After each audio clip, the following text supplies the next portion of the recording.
여러분 안녕하십니까, 이종입니다. 애국방송 시작하겠습니다.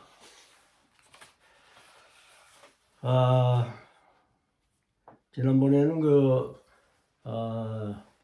사모님 돌아가신 거 1974년도 8월 15일 그 저격 사건에 대해서 제가 상세히 말씀드렸죠.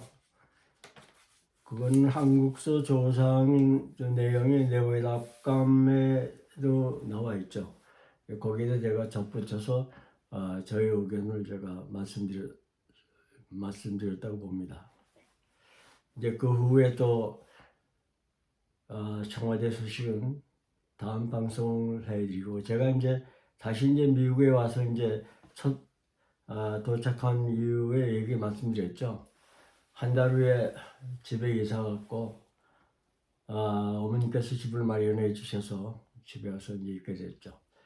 자, 이제 직장을 잡아야 되잖아요. 그래서 이제 직장을 잡기 위해서 저희 게이세스버그 동네에 그 전자공장이 있었어요. 그 당시가 굉장히 전자공장이 굉장히 유행했죠. 그래, 아셈블러 뭐 굉장히 쉬운 일이죠. 사람을 모집한다고 그래서 영어도 시원치 않고 잘 모르기 때문에 제 동생을 이제 앞세워가지고 전자공장 와인쉘이라는 이제 전자공장에 시간당 2불짜리죠. 2불짜리에 이제 애플리케이션 쓰기 위해서 제 동생과 같이 갔죠. 가서 이제 애플리케이션에서 제가 이제 쓸 적에 저는 이제 양심껏 다 자세히 썼죠. 좋은 한국 사람으로서 대학교를 맞고, 그 다음에 군대 가서 6.25 전쟁 때 참전해서 대위로 제대했고, 그 다음에 제대 후에 대통령 병원실 수행병원과장으로서 14년 일했고, 내가 그렇게 정확하게 써서 이제 아프리카에 써서 집어넣었죠. 집어넣고 있으니까 한 15분 후에 미국 여자가 하나 나와요. 그 서류를 들고. 그 사람이 인사국장이래요. 저를 보더니 아주 친절하게 악수하면서, 너 이런 좋은 그런 백그라운드 가지고 왜 전자회사에 아셈블러로 취직하려고 그러느냐. 너는 우리 회사에는 적합치 않으니까 백악관에 가서 화이트하우스에 가서 경호원으로서 취직하는 것이 훨씬 낫겠다. 그러니까 우리 회사에서는 네가 적임자가 못 된다. 그렇게 거절을 하더군요. 그래서 제가 청소를 해도 좋으니까 채용해달라 하니까 그 사람 말이 뭐라고 그러냐면요. 너는 청소부도 자격이 없다. 청소부도 자격이 없다. 아니, 대학전을 맞고 이만한 백그라운드 가지는데 청소를 못하겠습니까? 미국이 그런 나라입니다. 너는 청소부로서의 자격이 없는 거예요.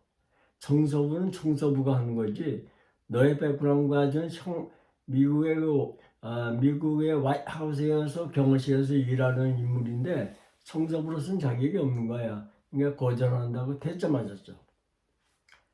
야, 참 미국이라는 데가 저 같은 신분을 가서 청소부도 안 된다? 그게 미국의 솔직한 사회제도죠. 청소부는 청소부가 해야 되는 거고, 저 같은 백그라운드 가졌으면 너는 너에 맞는 그 직장에 가서 일을 해야지 안 된다 이거죠.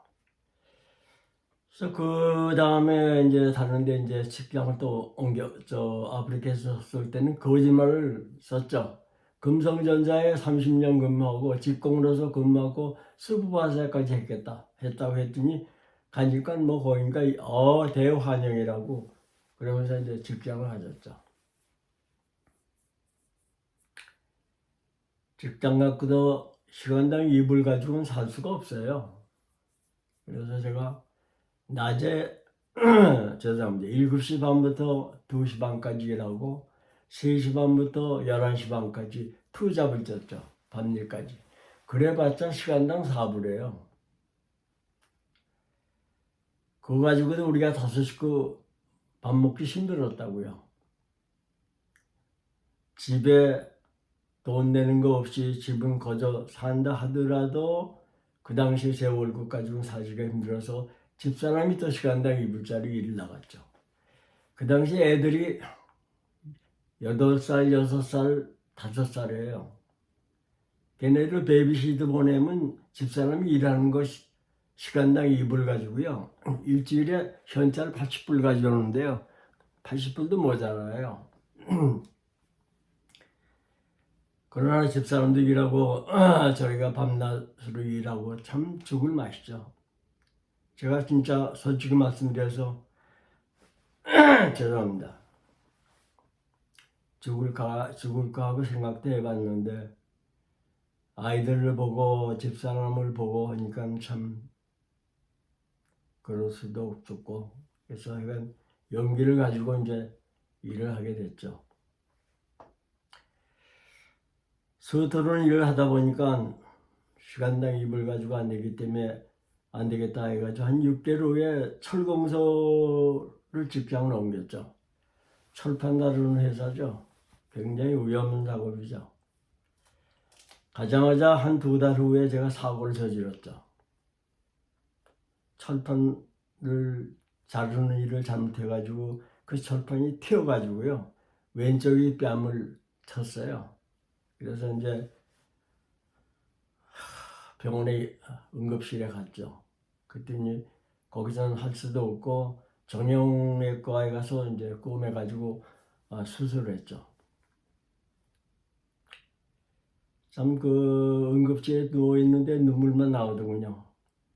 더러운 자각복에다 기름탈을 쓰고 얼굴은 찢어져가지고 드러누워 있는데 참 한심스럽더군요.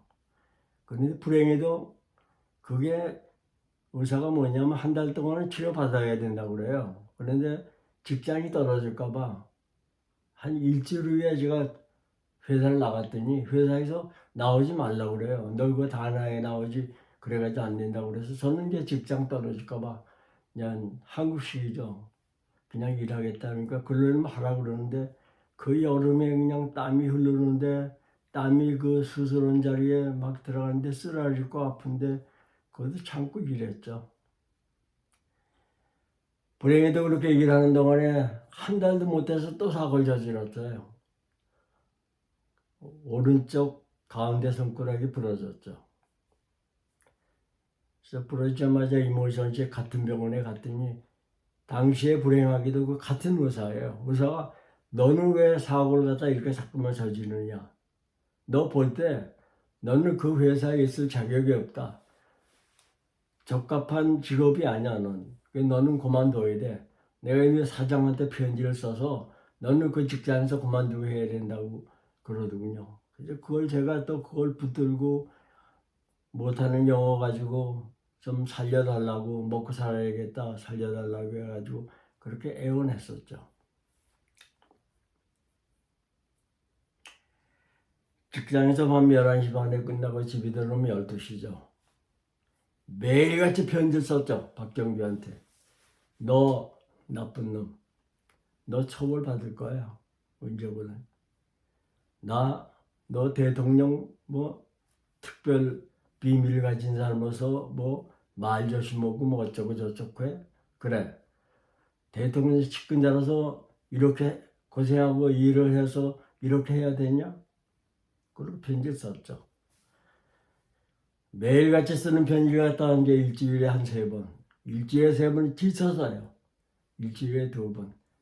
그 다음에 이제 한 달에 1번 정도로 이제 편지 써봤자 답장도 없고 결론도 나오는 것도 없고 얼굴에 차가지고 편지 쓰는 거죠. 막 욕이죠. 그렇게 공장에 다니면서 얼굴 찢어져 손목 부러져 밤낮으로 일해 그렇게 세월을 한 2년을 지났는가요? 2년도 뭐 1년 조금 넘었죠. 1년 조금 넘었는데 그땐 뭐 교회라는 거 생각하지는 못했죠. 뭐 믿는다는 것 자체가 저희 하기도 싫고요. 이렇게 고생하는데 무슨 교회 나가요? 교회 나가서 앉아서 그렇게 여유가 없어요. 밤낮으로 일하는데. 그래도 아이들은 교회에 내보냈죠. 집사람도 교회 나가고 어느 날 교회 나갈 때 저는 아이들 데려다 주면 아이들 데려다 주고 저는 일요일 날 밖에 나서 자고 있었죠. 차에서 자고 있는 거죠. 들어가기 싫으니까요. 들어가서 앉아서 있을 마음이 여유가 없었어요. 그래 목사님이 어느 날 그걸 알고 이준이가 애들하고 만난 자기 부인은 교회에 집어넣고 교회에 들어오지 않고 밖에 나서 자고 있다.